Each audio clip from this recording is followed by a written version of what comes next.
अब सीधे रुख करेंगे। CM Shivraj Singh Chauhan crisis management को संबोधित कर रहे हैं।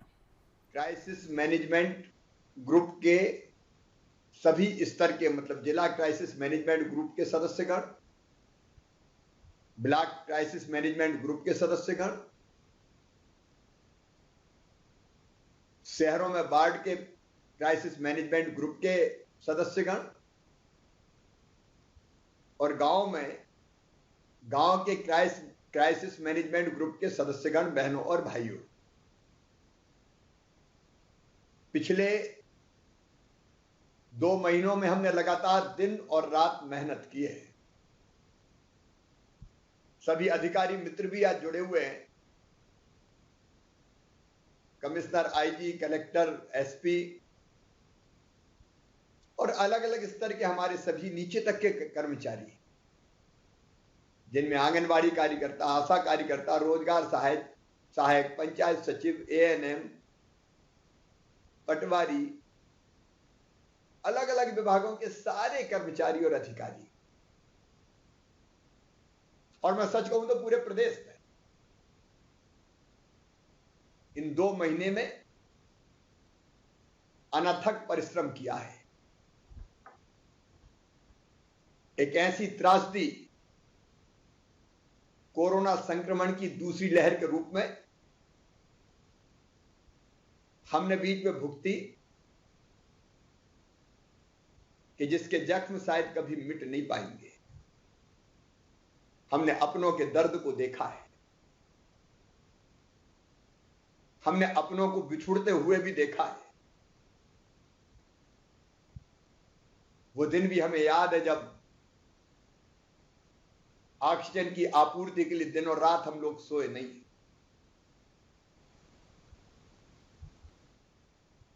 एक नहीं, अनेकों कष्ट और कठिनाइयों से हम गुजरे, लेकिन आज मुझे कहते हुए संतोष है और मैं आप सबको बधाई दे रहा हूं। गांव के भी क्राइसिस मैनेजमेंट के भाइयों बहनों को, शहर के भी, ब्लॉक के, जिले के सभी साथियों को क्राइसिस मैनेजमेंट ग्रुप एक अद्भुत प्रयोग अपने मध्य प्रदेश का, जिसमें सरकार, प्रशासन और समाज मिलकर एक हो गया। एक अभिनव प्रयोग अपना। सरकार अकेली नहीं लड़ेगी, हमने तय किया। सरकार और समाज साथ मिलकर लड़ेंगे। और आज मुझे कहते हुए असीम संतोष है कि हर एक ने अपनी जिम्मेदारी का निर्वाह पूरी कर्तव्य निष्ठा के साथ किया और अब सब मिलके एकजुट होकर एक टीम के रूप में काम करते रहे। इसके कारण आज ये स्थिति बनी कि कोरोना संक्रमण पर मध्य प्रदेश में हमने लगभग काबू पा लिया। आज अगर आप देखें तो कोविड संक्रमण की दृष्टि से देश में भी मध्य प्रदेश आखिरी पायदान पे खड़ा है। कल जो टेस्ट हुए थे,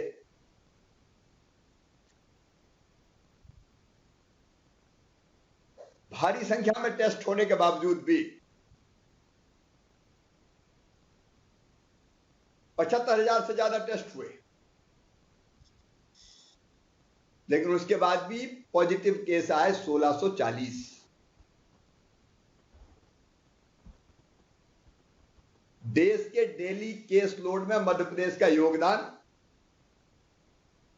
अब सबसे कम है 1.4%। देश के राज्यों में सबसे कम योगदान अब हमारा है। एक समय था जब एक्टिव केस की संख्या बढ़ के 1,11,000 तक पहुंच गई थी, लेकिन अब एक्टिव केस घट के 30,000 के आसपास आ गए। और आप सबकी मेहनत से वो दिन भी आएगा कि होम आइसोलेशन और अस्पताल वाले ये मेरे भाई बहन भी ठीक होके घर जाएंगे। हमारी कोशिश है कि इनमें से जो आईसीयू में है, ऑक्सीजन बेड पे, हम उनकी जिंदगी बचा लें, उनको सुरक्षित निकाल के ले जाएं। इस पर भी आप सबको ध्यान देना पड़ेगा। अप्रैल के महीना में पॉजिटिविटी रेट मध्य प्रदेश का 25% हो गया था, अब घट के ये 2% तक आ गया है। और एक और खुशी की बात है, जो संक्रमित भाई बहन, उनके स्वस्थ होने की दर जो 80% के आसपास थी, आज बढ़ के 95% हो गई है। 100 में से 95 ठीक हो रहा है और ये संख्या बढ़ाते जाएंगे हम। ये संख्या स्वस्थ होने वालों की दर बढ़ती जाएगी। कल आगर मालवा में कोई पॉजिटिव केस नहीं आया था, 0। आज डिंडोरी में कोई पॉजिटिव केस नहीं आया। टेस्ट नहीं घटे, ले पॉजिटिविटी घट गई। केवल 3 जिले अब ऐसे हैं मध्य प्रदेश में जिनकी पॉजिटिविटी 5% से ज्यादा है, जहां विशेष सतर्कता की अभी भी आवश्यकता है। इंदौर, भोपाल और सागर। मुरैना एक ऐसा जिला है जहां 2-3 दिन से लगातार केस बढ़े हैं, 75 के आसपास उनकी संख्या कल आई। वो मेरे लिए चिंता का विषय है। कल मैंने वहां की क्राइसिस मैनेजमेंट ग्रुप से चर्चा की थी और मुझे विश्वास है कि वो पूरी सजगता बरतेंगे। लेकिन बाकी जिले अद्भुत काम किया है। अब आज मैं देख रहा था, डिंडोरी में तो 0 है, लेकिन बुरहानपुर में 1, खंडवा में 1, कटनी में 1, आगरमालवा में 1, टीकमगढ़ में 2, सिंगरौली में 2, हरदा में 3, अलीराजपुर में 3, मंडला, झाबुआ, दतिया 4-4, अशोकनगर में 4। कई जिले ऐसे, विदिशा, छतरपुर, पन्ना, शहडोल, बड़वानी, देवास, सतना, उमरिया, छिंदवाड़ा, भिंड, शाजापुर, 10 से नीचे पॉजिटिव केस है। मतलब जो टारगेट हमने तय किया था 31 तारीख तक 0 तक ले जाने का, उसको प्राप्त करने में इन्हें सफलता प्राप्त कर ली है। बुरहानपुर, खंडवा थोड़ा थोड़ा अनलॉक किया हमने कहा प्रयोग करके देखे। उन्होंने बहुत सफलता के साथ, सफलता पूर्वक थोड़ी चीजें खुली भी और पॉजिटिव केस बढ़ने नहीं दिए। इनमें डिंडोरी, आगरमालवा, कटनी शामिल ही है। लेकिन खंडवा, बुरहानपुर का मैंने नाम लिया, कई दिनों से वहीं स्थिति है, जैसे स्थायित्व प्राप्त कर लिया।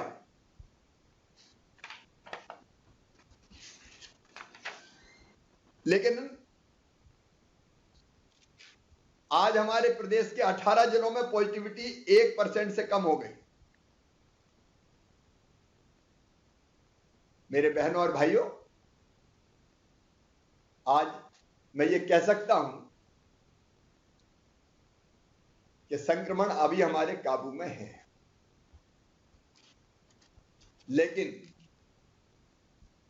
बिना समाज के साथ लिए ये लड़ाई नहीं लड़ी जा सकती थी।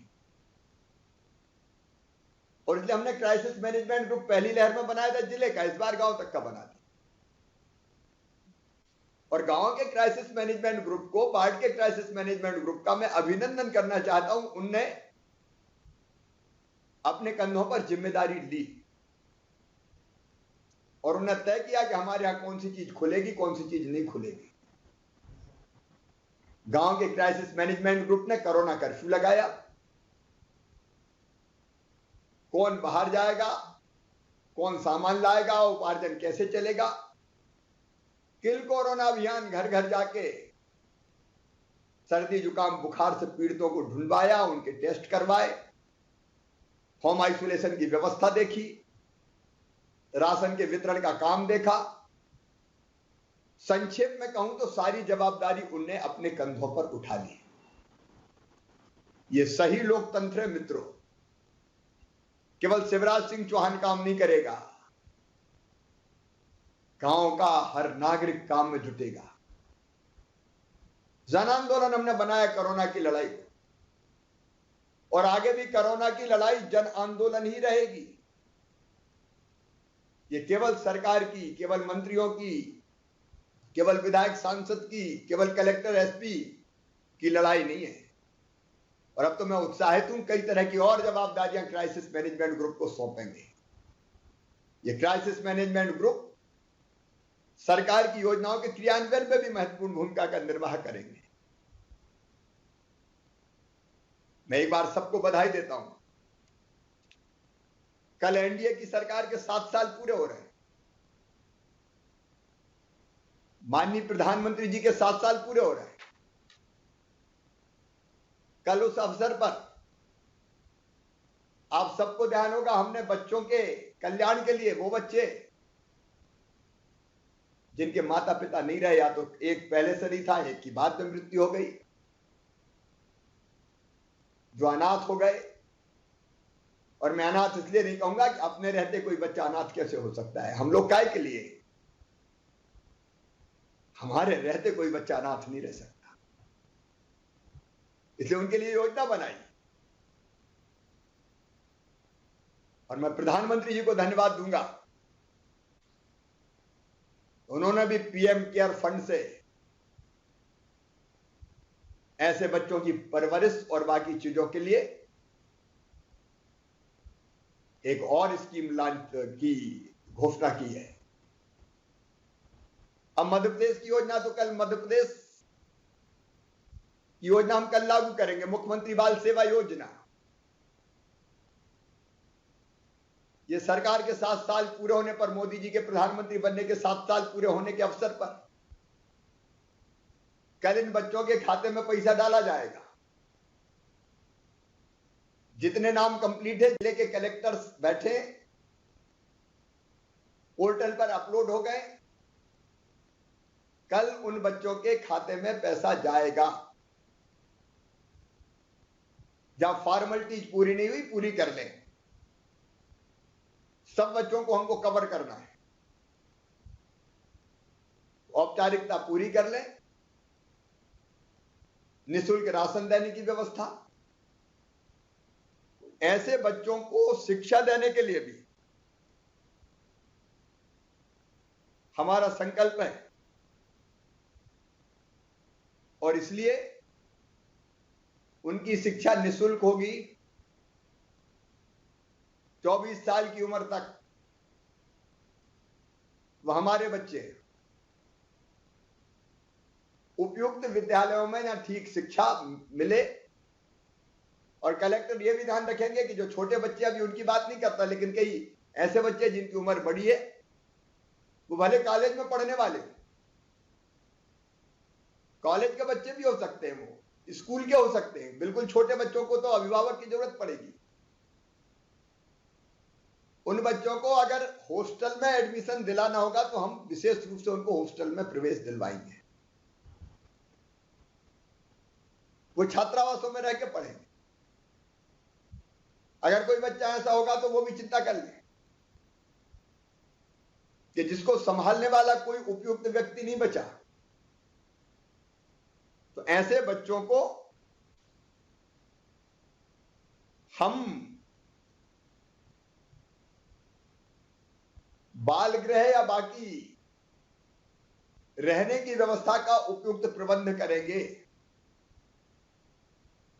अगर उनका है कोई चाचा, मामा, बुआ, फूफा, कोई भी जो ढंग से संभाल सके छोटे बच्चे, उनके पास रहेंगे। हम आश्वस्त हो जाएं कि वो बच्चे की देखभाल करेंगे। स्नेह और प्यार करने वाले लोग चाहिए, नहीं तो हर महीना पैसा और राशन के चक्कर में कोई ऐसे के हाथ नहीं चले जाए कि जो उनकी ठीक ठाक देखभाल ना करे। नहीं तो हम फिर अपनी व्यवस्था में बच्चों को रखेंगे, उनका इंतजाम करेंगे। अगर कोई बिटिया ऐसी होगी कि जिसकी शादी नहीं हो पाई, मैं एक परिवार को जानता हूं, बेटी की सगाई हो गई और पिता चल बसे, ऐसी परिस्थितियों में बेटी की शादी हम करेंगे पूरे स्नेह के और सम्मान के साथ करेंगे। तो ये बात केवल छोटे बच्चों की नहीं, आप समझ लेना, ये बात बड़े बच्चों की भी है, जिनकी पढ़ाई पूरी नहीं हुई, छोटे की, बेटा बेटी। मेरा भाव आप समझ गए होंगे। जिन बच्चों को लैपटॉप की जरूरत है उनको लैपटॉप भी दिया जाएगा, वो योजना में मैं जोड़ दूंगा। शादी, लैपटॉप, अवयस्क बच्चों की देखभाल सब सम्मिलित रहेगा। उन बच्चों की पूरी जवाबदारी हमारी है, समाज की है। तो उस जिम्मेदारी को मैं मानता हूं कि कल सब बच्चों का जो प्रक्रिया वो पूरी नहीं हो पाएगी, लेकिन कल मैं चाहता हूं कि कुछ बच्चों को इस योजना का लाभ दे दूं। कल का दिन शुभ दिन है, कल ही मैं डालना चाहता हूं। कलेक्टर्स उसकी तैयारी कर लेंगे। मित्रों, आप सबसे मेरा निवेदन है, अब इस संक्रमण को नियंत्रित किया है, संकट समाप्त नहीं हुआ है, और इसलिए हमको अत्यंत सावधान रहना होगा। घटते घटते ये कोरोना बढ़ जाता है, बड़ी बहरूपिया बीमारी है ये। इसलिए जहां जरा भी असावधानी रही है, कब बढ़ जाएगा इसका कोई ठिकाना नहीं। और सावधान जिले के प्रशासन प्रभारी मंत्री से लेके गांव की क्राइसिस मैनेजमेंट कमेटी तक को रहना है। पहले भी आपने फैसला किया कोरोना कर्फ्यू लगाने का, आपने संकल्प किया मेरा गांव कोरोना मुक्त गांव, मेरा वार्ड कोरोना मुक्त गांव वार्ड। आगे भी आप ही फैसला करेंगे। अब हमको धीरे धीरे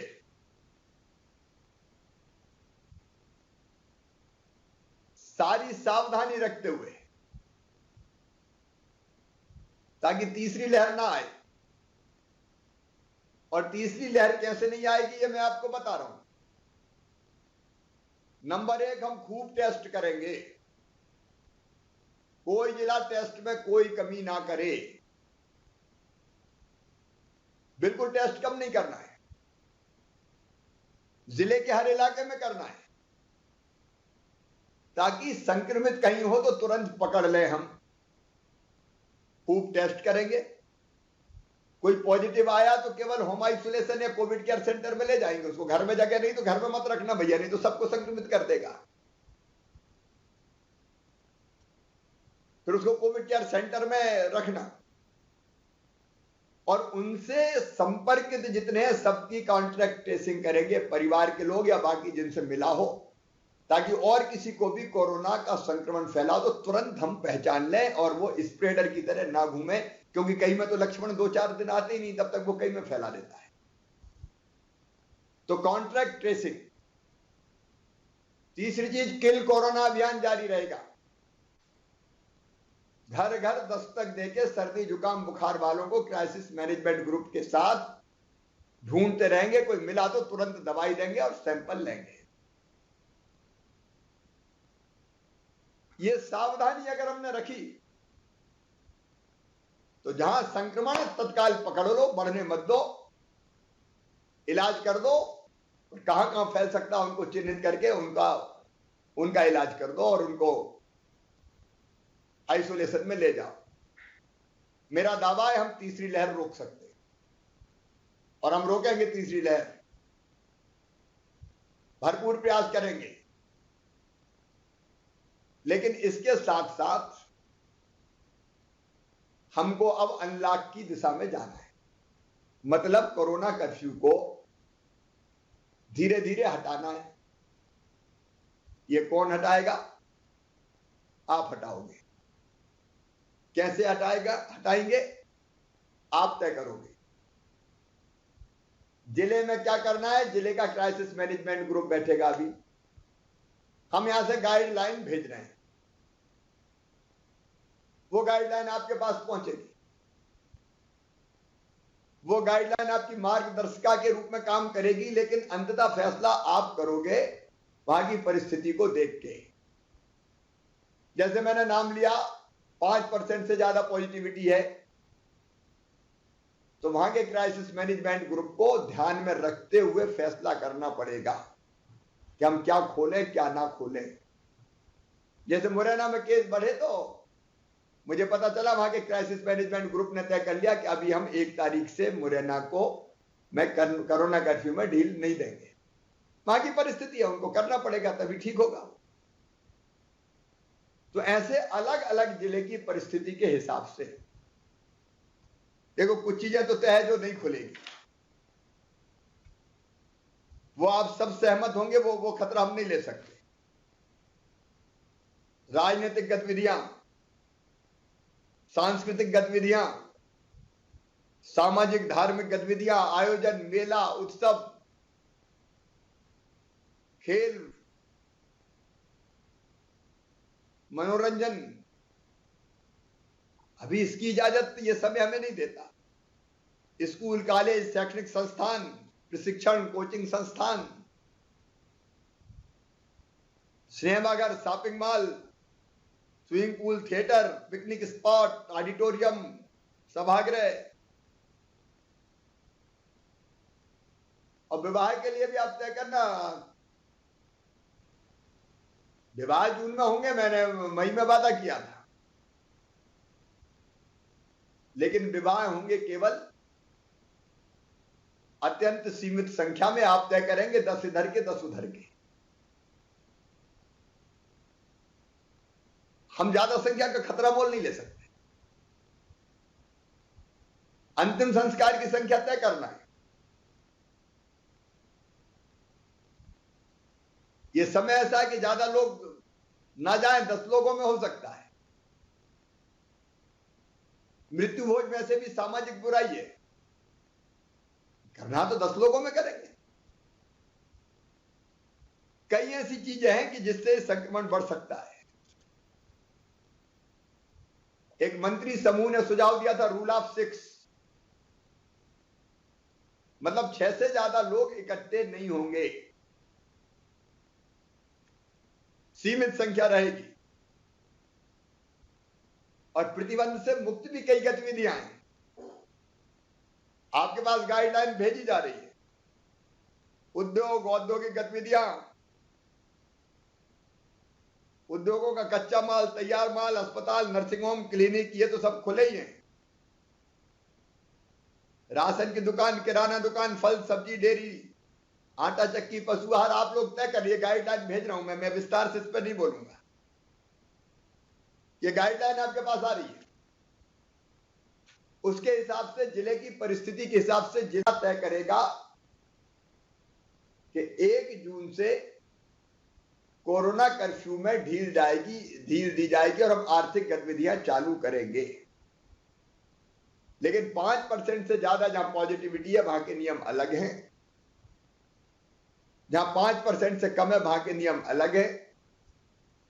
गांव में ब्रॉडली, मोटे तौर पर कोरोना मुक्त गांव ग्रीन जोन, इक्का दुक्का केस येलो जोन, और ज्यादा केस है 5 या उससे ज्यादा तो रेड जोन। रेड जोन में कुछ नहीं होगा, वो बंद ही रखना पड़ेगा। रेड जोन में अगर बाढ़ आता तो वो बंद ही रखना पड़ेगा।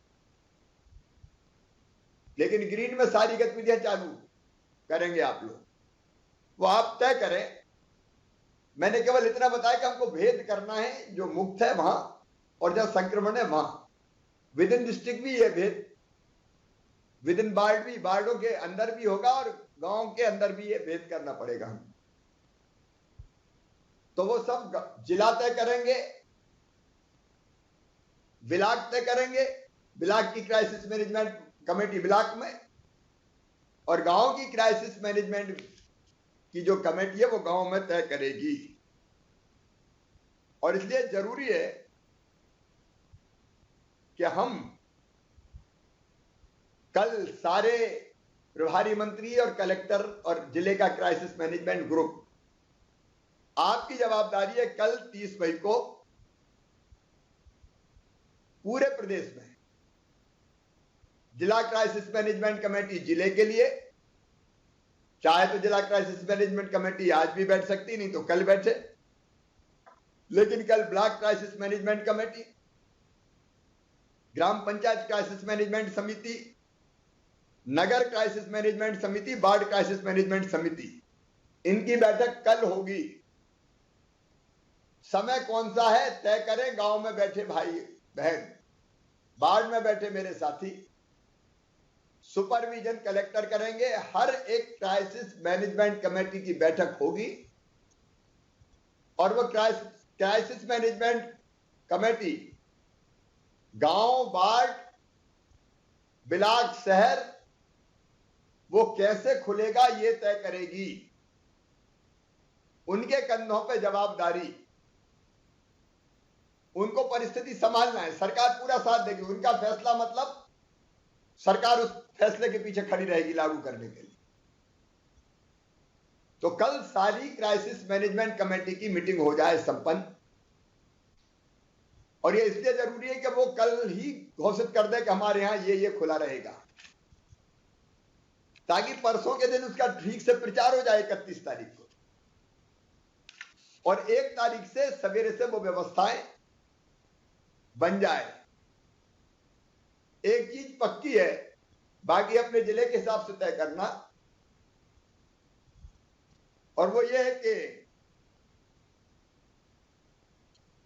सैटरडे को, शनिवार को रात के 10 बजे से लेके सोमवार के सवेरे 6 बजे तक कर्फ्यू सब जगह लागू रहेगा।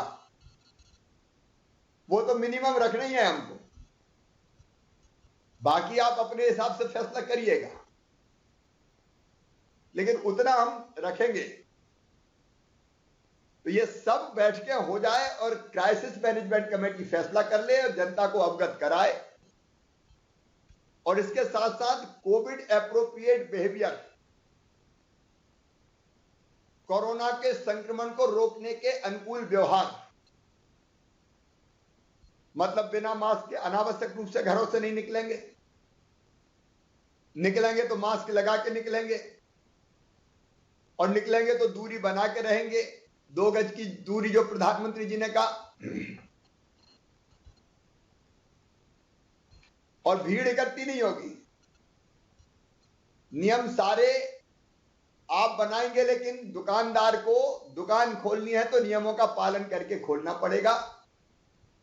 अगर वो मास्क नहीं लगाता, वो दूरी मेंटेन नहीं करता, तो ऐसे में दुकानें सील भी कर दी जा सकेंगी। अगर व्यवस्थाओं का पालन करते हुए व्यापार करना पड़ेगा, और खरीदी भी उस व्यवस्थाओं का पालन करते हुए करनी पड़ेगी, और नहीं तो फटाफट फैलने में देर नहीं लगेगी। तो वो सारे मापदंड भी आप बनाए कि दुकानदार को क्या करना चाहिए, ग्राहक को क्या करना चाहिए, सब्जी के ठेले वाले को क्या करना चाहिए, सब्जी मंडी अगर खुलेंगी तो खुले में कैसे बिना भीड़ के चले, ये कई तरह की व्यवस्थाएं बनानी पड़ेगी।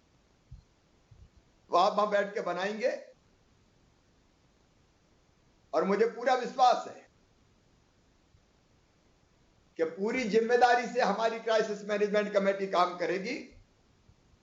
हम कोरोना की तीसरी लहर पे काबू पा लेंगे। तब तक तैयारी हम हर एक करेंगे, उसके बारे में आज मुझे नहीं बताना क्या क्या करना है, मंत्री समूह ने वो भी तय किया है।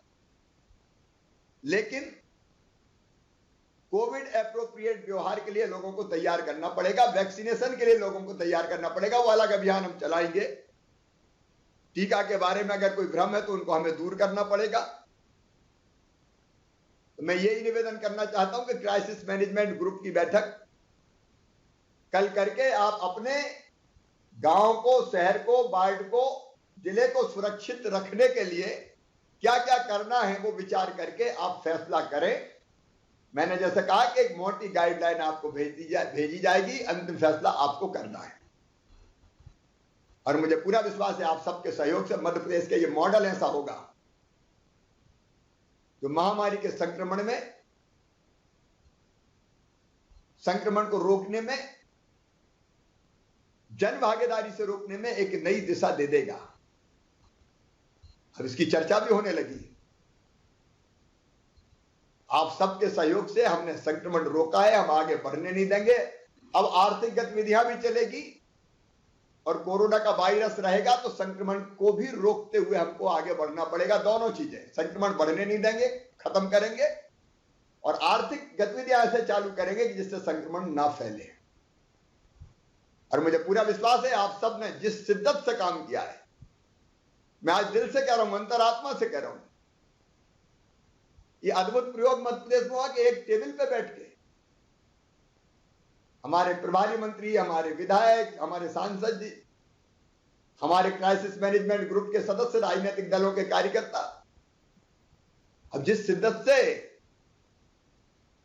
बीजेपी के लोगों ने काम किया है, सेवा का अद्भुत है।